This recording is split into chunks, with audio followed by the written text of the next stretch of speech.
roosterri kutaa torbaffaa fi saddeettaffaati jechuudha. So gaafilee hedduu isaa keessaan nagaafachaa jirtaniif viidiyoo kana ammoo sirriitti wal dura duubaan guutuu isaa ilaaluu danda'ama jechuudha. Kanaaf asirratti maaltu jira akkuma agarsiifamaa jiru kanarratti maqaa barataati jechuudha. Maqaa barataa hedduu jedhu kanarratti dhuftanii asirraan idiitti gochuun hin eeyyamamaa jechuudha. Akkasitti ammoo maqaa barataa hedduu idiitti taasistuu jechuudha.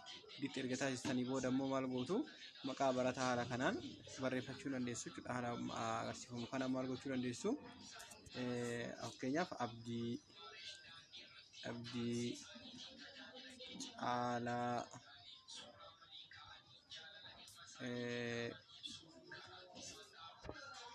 Abdiisaa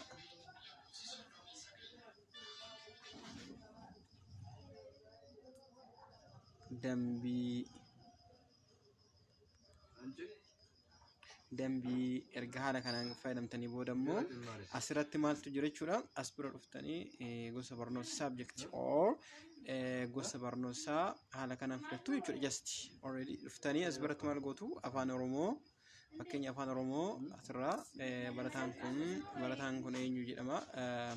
Abdiisaadha. Abdiisaan afaan Oromoo dhibba keessaa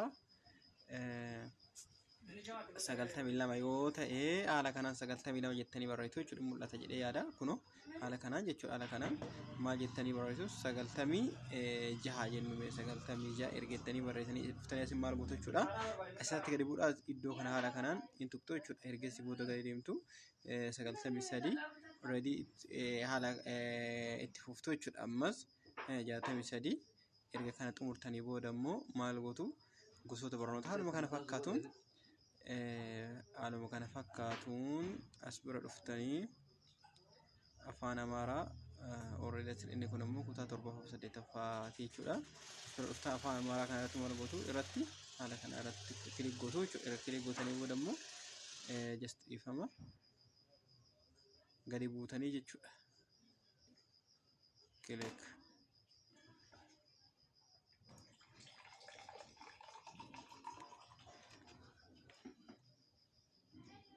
as bira dhuftanii 96 okay 69 ergeessi booda haala kanaan gadi buutu jechuudha. 69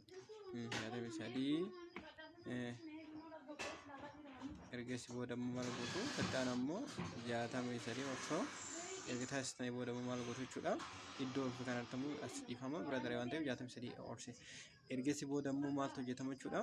Hundi isaanii waan akkaatuma asirratti argitan kanaan maal ta'e jechuudha. Kun as bira dhuftanii hundi hojjetameera. Average fakkeenya barnoota guutuuyyuu haaluma kanaan barnoonni guutuun subjectiin guutuusaan hojjetama jechuudha. Kanaaf as bira dhuftanii edama average sadarkaa ilaaluu hin dandeessu jechuudha. Also asumaan asirratti maal ture jechuudha. Asirra maal tura qaaccessatu jira jechuudha. Kanaaf qaaccessa maal gootu qaaccessa ofii isaatiin haala kana fakkaatu kanaan hojjetaa jechuudha. Qaaccessallee already oduu guutuusaa asirratti xumurta yoo xumurtanitti ammoo qaaccessa order godhee isin kaa'uu danda'a jechuudha. Asirratti ammoo maaltu jira idiit gochuu hin danda'ama jechuudha. As bira dhuftanii kun maqaa mana barnoota keessanii idiit gochuu hin dandeessu jechuudha. As bira dhuftanii maqaa mana barnoota barbaadanii galchuu dandeessu. Erga kana xumurtanii booda ammoo maal gootu as bira dhuftanii kunoo haala mul'atu kana roostera kunoo as bira dhuftanii roostera simistera lammaffaa asin jira. Si booda immoo jeneraal kanan jira. Haala kana fakkaatu jechuudha. Kunoo asirratti maqaa barataa jeneraaliin roostera simistera lammaffaa tokkoffaati kun dhiifama. Simistera lammaffaa akkasuma cuunfaa waliigalaa haala kanaan roostera sanama haala waliigala kanaan ilaaluu ni dandeessu jechuudha. Kanaaf gaaffii yoo jiraate ammoo koomentii godha.